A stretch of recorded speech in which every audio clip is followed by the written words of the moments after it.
नमस्कार दोस्तों, कैसे हैं आप लोग। क्लास 9th की ज्योग्राफी हम लोग शुरू कर रहे हैं। पहला चैप्टर है। यहाँ पे किसके बारे में बात होगी, तो बात होगी इंडिया के साइज और लोकेशन के बारे में। आगे बढ़ने से पहले वीडियो को लाइक बटन जरूर दबा दें। और आपसे ये कहना चाहूंगा कि देखिए, क्लासरूम पर्पसेस के लिए अगर आप इस वीडियो को देख रहे हैं तो आपको मदद मिलेगी मिलेगी। अगर आप यूपीएससी की प्रिपरेशन के पर्सपेक्टिव से इस वीडियो को देख रहे हैं तो भी आपको बहुत मदद मिलने वाली है दोस्तों। और मैं आपको ये रिक्वेस्ट करूंगा कि मेरी एनसीईआरटी 6 से 12 तक की सारी वीडियोस देखिए, एटलीस्ट हिस्ट्री, पॉलिटी और ज्योग्राफी की, आपको बहुत काम आने वाली है। अब अगर इंडिया की बात की जाए, India is one of the ancient civilizations of the world. Sindhu घाटी सभ्यता, इंडस वैली सिविलाइजेशन पूरी दुनिया में फेमस है दोस्तों। आप देखोगे कि हमारा जो सिंधु घाटी सभ्यता थी, जबरदस्त सोशियो इकोनॉमिक प्रोग्रेस हुई उसमें भी। और पिछले 50 सालों में इंडिया ने जो प्रोग्रेस प्राप्त की है वो भी बहुत मल्टी फैसेटेड रही है। एक बात आप बोल सकते हो कि जो इंडस वैली सिविलाइजेशन थी वहां पे इकोनॉमिक प्रोग्रेस तो थी, सोशल प्रोग्रेस कितनी थी ये हमें नहीं मालूम है, क्योंकि उस समय के बारे में कुछ चीजें पता है, कुछ चीजें नहीं पता है। बट अभी के इंडिया की बात की जाए तो पिछले 50 सालों में जबरदस्त इकोनॉमिक प्रोग्रेस, जबरदस्त सोशल प्रोग्रेस, हमने जबरदस्त प्रोग्रेस दिखाई है in the field of agriculture, industry, technology and overall economic development. हालांकि चाइना जैसी कंट्रीज के साथ हमारी डेवलपमेंट को अगर आप कंपेयर करोगे तो कहीं ना कहीं हम लोग थोड़े कम नजर आएंगे, बट इट्स ओके, चलता है। हम लोग डेमोक्रेसी है, चाइना की तरह वन पार्टी रूल नहीं है, तो कहीं ना कहीं तो हम लोग लैग खा जाते हैं। अब देखिए, अगर दुनिया की हिस्ट्री की बात किया जाए तो दुनिया की हिस्ट्री को बनाने में भी इंडिया ने बहुत कंट्रीब्यूट किया है। कैसे? आप इंडिया का हिस्टोरिक फ्रीडम स्ट्रगल देखिए। अपार्थाइड के साथ लड़ने में, अपार्थाइड तो चलिए रेशियल सेग्रीगेशन होता है, साउथ अफ्रीका में ज्यादा यूज किया जाता है इस अपार्थाइड शब्द को। गुलामी से हमने अपने आप को आजाद किया, खासकर अंग्रेजों की गुलामी से। ठीक है, तो ये और सेकेंड वर्ल्ड वॉर में इंडिया का बहुत मेजर रोल रहा है दोस्तों। सेकेंड वर्ल्ड वॉर का एक मेजर कंपोनेंट था जापान, और जापान ने मदद की थी इंडियन नेशनल आर्मी की, ताकि बर्मा के रास्ते इंडिया में जो ईस्ट इंडिया कंपनी है उस पे अटैक किया जा सके, निकाला जा सके। बट यहाँ पे जापान कोई बहुत अच्छा देश नहीं था। जापान अपने मतलब के लिए इंडियन नेशनल आर्मी की मदद कर रहा था, लेकिन हमारे Subhash Chandra the great leader, उनको किसी भी हाल में इंडिया को आजादी दिलानी थी। और उनको पता था कि ये जापान पूरी तरीके से सही नहीं थी, पर भारत की आजादी के लिए उन्होंने सब कुछ किया। ऐसे थे हमारे लीडर्स। चलिए, वो खैर एक अलग चीज है, हम बाद में देखेंगे उसको। अगर लोकेशन की बात की जाए, इंडिया बहुत बड़ी कंट्री है, पूरी तरीके से नॉर्दर्न हेमिस्फीयर में आता है। ठीक है, पूरी तरीके से नॉर्दर्न हेमिस्फीयर, तो आपको ये दुनिया का मैप दिख रहा है, बीच में आपको इक्वेटर दिख रहा है, इसके पैरेलल जो डॉटेड लाइन दिख रही है, आप देख सकते हैं पीला पार्ट जो है अपना इंडिया पूरा का पूरा नॉर्दर्न हेमिस्फीयर में, और पूरा का पूरा ईस्टर्न हेमिस्फीयर में दोस्तों। तो यहाँ देखिए, ये 0 डिग्री लॉन्गिट्यूड दिख रहा है आपको, इसके पूरे ईस्ट में, ईस्टर्न जोन में आपको, ईस्टर्न हेमिस्फीयर में मिलेगा आपको इंडिया। तो इंडिया पूरी तरीके से ईस्टर्न हेमिस्फीयर में आता है, पूरी तरीके से नॉर्दर्न हेमिस्फीयर में आता है। अगर आप लैटिट्यूडनल एक्सटेंट देखेंगे इंडिया का, तो 8 degree 4 minutes north, 37 degree 6 minutes north के बीच में है, और लॉन्गिट्यूड 68 डिग्री 7 मिनट्स ईस्ट और 97 डिग्री 25 मिनट्स ईस्ट। अब अगर इन लॉन्गिट्यूड्स को समझना है दोस्तों, और ये मेन लैंड का बता रहा हूं मैं दोस्तों, मेन लैंड। ठीक है, मतलब यहां पे मैं बात आपकी ना ही लक्षद्वीप आइलैंड्स की कर रहा हूं, ना ही मैं अंडमान निकोबार आइलैंड्स की कर रहा हूं। मेन लैंड का लैटिट्यूडनल एक्सटेंट ये है। अब मेन लैंड का लैटिट्यूडनल एक्सटेंट यहां दिखाता हूं आपको। ये देखिए दोस्तों, नीचे की तरफ यहां पे क्या आ रहा है, 8 डिग्री 4 मिनट्स, और ऊपर की तरफ यहां पे देखिए आपको ये 8 डिग्री लॉन्गिट्यूड दिख रहा है। इस लाइन से थोड़ा सा ऊपर है हमारा साउदर्न टिप इंडियन मेनलैंड का, तो वो हो गया 8 डिग्री 4 मिनट्स नॉर्थ में। और जो अपर मोस्ट पॉइंट है ये हो गया 37 डिग्री 6 मिनट नॉर्थ में। वो अलग बात है कि ये वाला पॉइंट इस समय पे इंडिया के कंट्रोल में नहीं है, ये पाकिस्तान के कंट्रोल में है। पाकिस्तान ऑक्युपाइड कश्मीर जो उनकी गिलगित बल्तिस्तान प्रोविंस है वहां पे। फिर देखा जाए दोस्तों, ये वाला जो पॉइंट है आपका गुजरात में, 68 डिग्री 7 मिनट्स ईस्ट में आता है, और यहाँ जो अरुणाचल प्रदेश में पॉइंट है वो आता है 97 डिग्री 25 मिनट्स ईस्ट में। ठीक है, बात किया जाए ट्रॉपिक ऑफ कैंसर की, तो ट्रॉपिक ऑफ कैंसर कहां से निकलता है, 23 डिग्री 30 मिनट्स नॉर्थ से। तो ऑलमोस्ट आप कह सकते हो, बिल्कुल एग्जैक्टली तो नहीं, ऑलमोस्ट इंडिया को 2 बराबर भागों में ट्रॉपिक ऑफ कैंसर बांटता है। ठीक है, अब इस ट्रॉपिक ऑफ कैंसर को भी देख लेते हैं, क्या दिख रहा है यहां पे। देखिए, ये 24 डिग्री है दोस्तों, 24 डिग्री नॉर्थ यहां पे कहीं पे। ठीक है, ऊपर आपको 28 डिग्री नॉर्थ दिख रहा है, बीच में कहीं पे आपको इधर से पास होता हुआ 23.5 दिख रहा है। ये 20 डिग्री है, ये 24 डिग्री, ऊपर आपको यहाँ पे कहीं पे क्या दिख रहा है, 23.5 डिग्री दोस्तों। ठीक है, तो आप कह सकते हो कि 23.5 डिग्री 30 मिनट नॉर्थ से आपका ट्रॉपिक ऑफ कैंसर निकलता है। ऑलमोस्ट दो भागों में बांट रहता है हमारे देश को। हमारे देश के साउथ ईस्ट में पड़ता है अंडमान निकोबार, साउथ वेस्ट में लक्षद्वीप। तो जैसा कि मैप में बताया, कुछ इस जगह पे कहीं पे पड़ता है अंडमान एंड निकोबार, और यहां पे पड़ता है आपका लक्षद्वीप। अब ये आप कह सकते हैं लक्षद्वीप तो एक प्रॉपर आर्किपेलागो है, बहुत सारे आइलैंड्स है, और अंडमान निकोबार में भी काफी सारे आइलैंड्स है दोस्तों। आप इनको आप अपने मैप में देखिए, हल्का फुल्का तो आइडिया मैंने आपको दे दिया। आपसे अगर पूछा जाए कि हमारे देश का साउदर्न मोस्ट पॉइंट क्या है, तो हमारे देश का साउदर्न मोस्ट पॉइंट है इंदिरा पॉइंट। ये पॉइंट सबमर्ज हो गया था 2004 की सुनामी में। सबसे पहले बात ये आती है कि ये इंदिरा पॉइंट पड़ता कहां पे है, तो इसको मैं आपको मैप में दिखाना चाहूंगा। अगर इस मैप में थोड़ा बहुत विजिबल हो, बिल्कुल विजिबल है दोस्तों, यहां पे देखिए। देखिए दोस्तों, ये जो इंदिरा पॉइंट है ना, ये बिल्कुल आपका साउथ में पड़ता है। कहां पे, तो ग्रेट निकोबार आइलैंड है अंडमान निकोबार का। ये आपको पूरे दोस्तों यहां से लेकर यहां तक अंडमान निकोबार आइलैंड दिख रहे हैं, सबसे साउथ में। ग्रेट निकोबार आइलैंड में भी सबसे साउदर्न पार्ट है आपका इंदिरा पॉइंट। इंदिरा पॉइंट 2004 की सुनामी में बीत गया। तो सुनामी से पहले की और सुनामी से बाद की फोटो मैं आपको दिखा रहा हूं दोस्तों। ऊपर की तरफ जो आपको फोटो नजर आ रही है वो सुनामी से पहले की फोटो है। तो यहाँ पे ये जो टावर नजर आ रहा है आपको, ये टावर आपको जमीन पे नजर आ रहा है, आसपास आपको बहुत सारे पेड़ नजर आ रहे हैं। सुनामी की जब आई उसके बाद देखिए नीचे वाला फिगर हो गया। ये जो टावर ऊपर पूरा का पूरा जमीन पे दिख रहा है सुनामी से पहले, सुनामी के बाद देखिए लहरों के बीच में पहुंच गया है ये टावर। अब ये समुंदर के अंदर पहुंच गया है दोस्तों। अब पेड़ देखिए कितने यहाँ पे वाइप आउट हो गए। तो ये जो आसपास का इलाका था, लैंड था, इसको उड़ा ले गया लहरें। तो पहले ये लैंड में था, अब ये समुद्र में पहुंच चुका। तो जो इंदिरा पॉइंट है वो अब समुद्र के अंदर चला गया है 2004 की सुनामी के बाद। तो पूरे इंडिया का देखा जाए सदर्न मोस्ट पॉइंट क्या है, तो वो इंदिरा पॉइंट। साइज देखिए इंडिया का, तो इंडिया का जो लैंड मास है, this is somewhere around 3.28 million square kilometre. India का जो टोटल एरिया है वो दुनिया के टोटल ज्योग्राफिकल एरिया का 2.4% है। It is 2.4% of the total geographical area of the world. India 7th largest country है। इंडिया की जो टोटल लैंड बाउंड्री है वो है 15,200 किलोमीटर। और आप देखेंगे कि अगर हम अपनी कोस्ट लाइन को देखें, जिसमें हमारी मेन लैंड की भी कोस्ट लाइन है और अंडमान निकोबार आइलैंड्स और लक्षद्वीप की भी कोस्ट लाइन, तो यहां पे देखा जाए तो पूरी की पूरी ये कोस्ट लाइन आपकी, प्लस लक्षद्वीप आइलैंड्स की coast line, plus Andaman Nicobar islands की कोस्ट लाइन, इन सारी कोस्ट लाइन्स को जब आप मिला दोगे दोस्तों तो कितना निकल के आता है, 7,516.6 किलोमीटर। अगर आप नॉर्थ में देखेंगे, नॉर्थ वेस्ट में यंग फोल्ड माउंटेन्स है, नॉर्थ और नॉर्थ ईस्ट में यंग फोल्ड माउंटेन्स है। तो आपको ये जो पूरा इलाका आपको नजर आएगा, यहां से लेके पूरा दोस्तों आपको ये पूरा का पूरा सीधे सीधे आपका अरुणाचल प्रदेश से, तो ये पूरा का पूरा आपका हिमालय से ढका हुआ माउंटेन ही माउंटेन, और हिमालयाज हैं आपके यंग फोल्ड माउंटेन। तो नॉर्थ वेस्ट में भी नजर आएंगे, नॉर्थ ईस्ट में भी नजर आएंगे।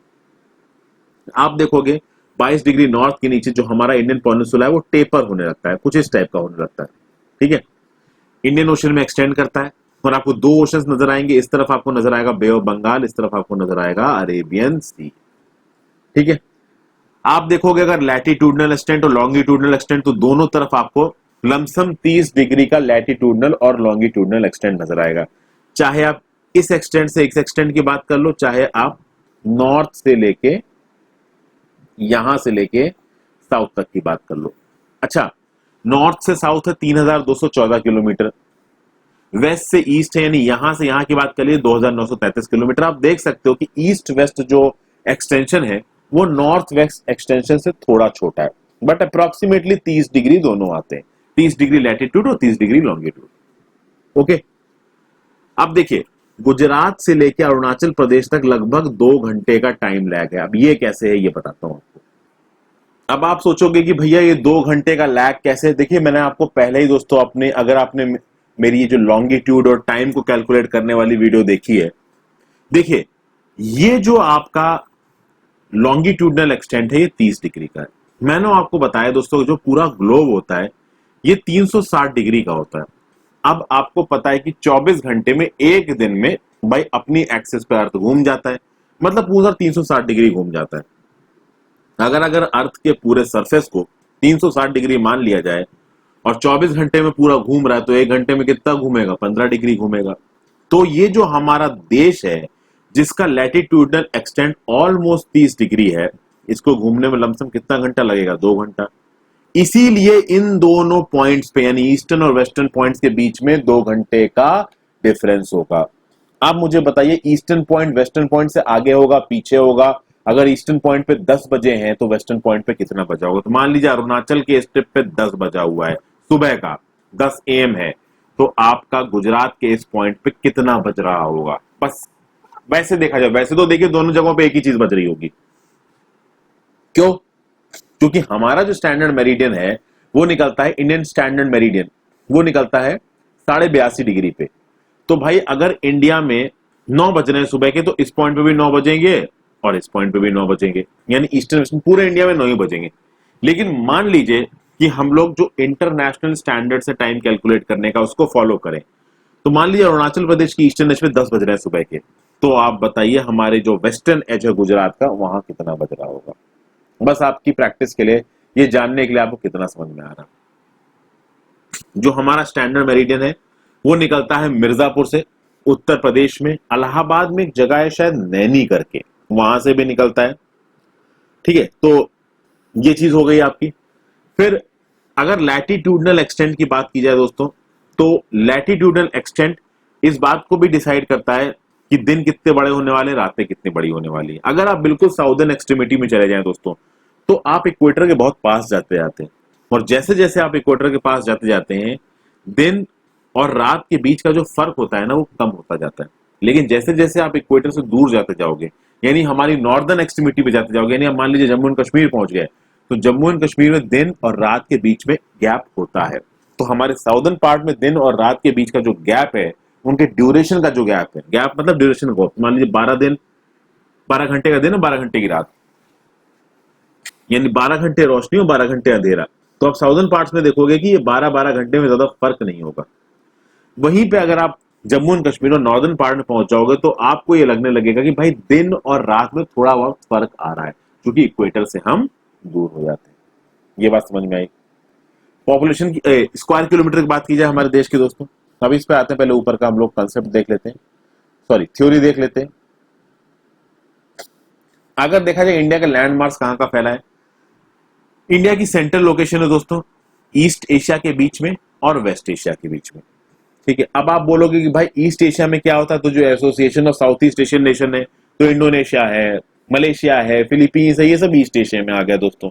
तो वेस्ट एशिया में क्या आ गया? तो वेस्ट एशिया में ऑब्वियस है मिडिल ईस्ट वाला जो इलाका हो गया, जो गल्फ वाला इलाका हो गया, ये आ गया। हम इसके बीच में पड़ते हैं, और हम एशिया कॉन्टिनेंट का जो साउथवर्ड एक्सटेंशन है उसमें आते हैं, तो हम आते हैं साउथ एशिया में। तो साउथ एशिया में आने में हमको बहुत फायदा है, क्योंकि हम ईस्ट एशिया और वेस्ट एशिया के बीच में, तो हमारी ईस्ट एशिया के साथ भी कनेक्टिविटी होगी, वेस्ट एशिया के साथ भी कनेक्टिविटी होगी। कैसे होगी? तो ये देखिए इस फिगर में आपको नजर आएगी।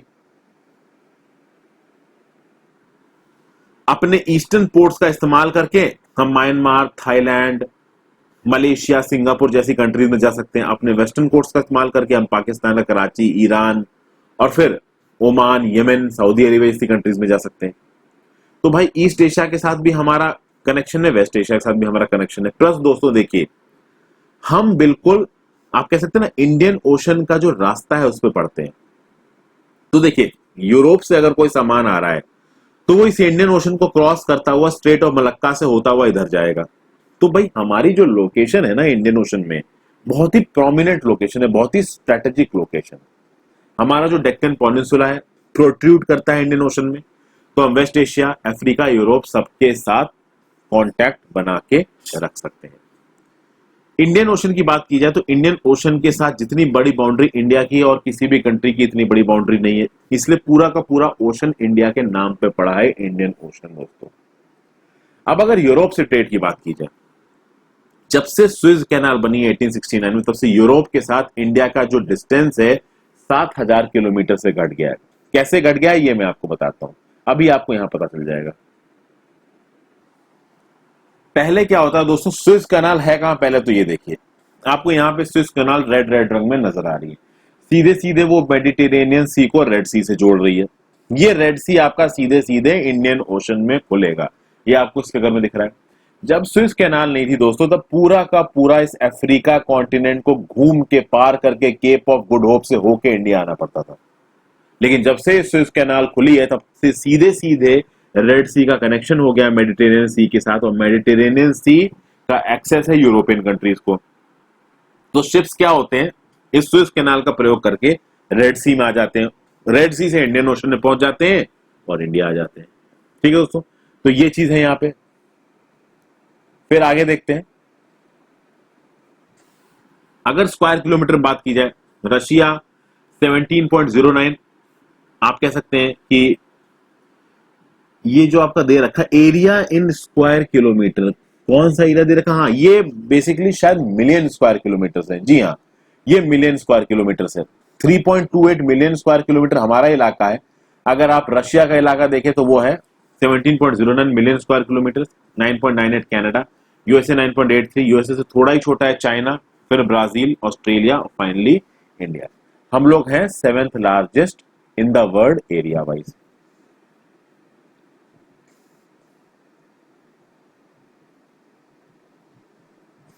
अब देखिए, इंडिया का जो कांटेक्ट है दोस्तों, अगर आप एंशियंट टाइम्स की बात करेंगे तो एंशियंट टाइम्स में इंडिया का कांटेक्ट ज्यादा मैरीटाइम रूट से नहीं होता था, लैंड रूट से ज्यादा होता था। वो बाद में आप देखोगे कि Portuguese, English east India company समुद्र के रास्ते इंडिया में आ गए। लेकिन अगर आप एंशियंट इंडिया की बात करेंगे तो ज्यादातर कांटेक्ट आपका किसके थ्रू रहा है, लैंड रूट्स के थ्रू रहा है। तो आप देखोगे वेस्ट एशिया से जो रूलर्स इंडिया में राज करने आए, बाबर की बात कर लीजिए, और जो रूलर्स थे वो कहां से आए, तो वो नॉर्थ वेस्ट के बॉर्डर के थ्रू आए। जो पहले ट्रेड होता था वो नॉर्थ वेस्ट के बॉर्डर के थ्रू होता था। एंशियंट ट्रेवलर्स आए, वो पानी के रास्ते नहीं, ज्यादातर लैंड के रास्ते आए, कुछ लोग खैर पानी के रास्ते भी आए हैं दोस्तों।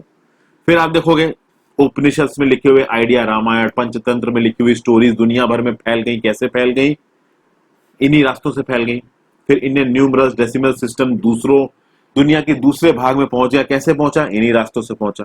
तो आप देखोगे कि भाई इंडिया का जो कनेक्शन रहा है बाहरी दुनिया से, वो जमीन के रास्ते से ज्यादा रहा है, ओशन के रास्ते से कम रहा है। हालांकि यूरोपियन कंपनीज जब इंडिया में घुसेंगी उसके बाद ओशियन के रास्ते से भी जो इंटरेक्शन इंडिया का वो बहुत ज्यादा बढ़ जाएगा। तो ग्रीक स्कल्पचर की जो फीचर्स मिलते हैं, वेस्ट एशिया की जो डोम स्टाइल और मिनारेट्स मिलती हैं इंडिया में, वो सब इसी लैंड के रास्तों से आई है। अगर बात किया जाए कि इंडिया के नेबर्स कितने हैं, तो इंडिया की काफी स्ट्रेटेजिक पोजीशन है। अभी कितने कंट्रीज आसपास हैं वो अभी मैं थोड़ी देर में आपके साथ टेकअप करूंगा। इंडिया में स्टेट्स कितने हैं, 28 स्टेट्स हैं दोस्तों। पहले 29 थे, जम्मू एंड कश्मीर स्टेट नहीं रहा तो 28 रह गए। यूनियन टेरिटरीज कितनी, तो ये 9 थोड़ा यहाँ गलत लिखी है, एक्चुअली में 8 यूनियन टेरिटरीज है। पहले 7 थी, फिर यूनियन टेरिटरी ऑफ कश्मीर जुड़ी, यूनियन टेरिटरी ऑफ लद्दाख जुड़ी, हो गई 9। इसमें से एक कम हो गई, क्यों, क्योंकि दादरा नागर हवेली और दमन एंड दीव को मिला के कर दिया गया एक, तो एक कम हो जाएगी। तो कितनी यूनियन टेरिटरीज हो गई अभी के लिए, 8 यूनियन टेरिटरीज। ठीक है,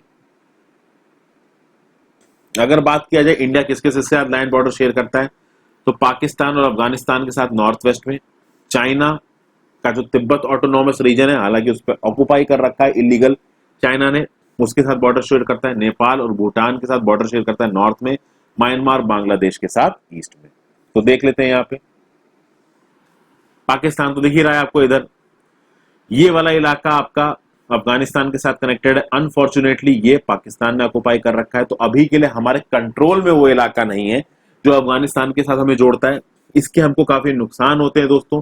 सीधा सीधा ट्रेड हम नहीं कर पा रहे सेंट्रल एशियन स्टेट से, चूंकि अफगानिस्तान के साथ हमारी बाउंड्री नहीं लगती है। तो हमें ईरान का चाबहार पोर्ट को हमने डेवलप किया है, ताकि उस चाबहार पोर्ट का इस्तेमाल करके हम सेंट्रल एशियन कंट्रीज के साथ अपने ट्रेड को बढ़ा पाए। ये सब बातें बोली गई हैं। फिर और अगर हम लोग बॉर्डर्स देखें तो नेपाल के साथ हम यहां बॉर्डर शेयर कर रहे हैं, बाकी चाइना के साथ हमारा बहुत बड़ा बॉर्डर है। इधर की तरफ आपको म्यांमार नजर आ रहा है, यहाँ पे भूटान नजर आ रहा है। तो बहुत सारी कंट्रीज के साथ हमारे पे बॉर्डर है। अगर आइलैंड कंट्रीज के साथ बात की जाए तो श्रीलंका के साथ हमारा बॉर्डर है। श्रीलंका और इंडिया को जो सेपरेट करने वाली स्टेट है, इसको बोलते हैं पाक स्टेट। मालदीव्स के साथ हमारा कह सकते हैं कि ओशन बॉर्डर है। ये रहा मालदीव्स, बीच में कितना बड़ा समुंदर है, ये भी आपको नजर आ रहा है दोस्तों। जरूरी यह है दोस्तों कि जब आप इन सब चीजों को पढ़ रहे हो तो अपने एटलस को खोल कर रखें, एटलस में अपने मैप को देख के रखें। हालांकि जितना मैप की जरूरत है वो मैंने एक्चुअली में यहाँ पे आपको समझा दिया है, बट फिर भी अगर आप मैप को खोल कर रखेंगे तो आपको आसानी रहेगी। यहाँ पे चैप्टर खत्म होता है दोस्तों। आशा करता हूँ आपको कुछ सीखने को मिले होगा। Thank you for watching, thank you for your patience, have a great day.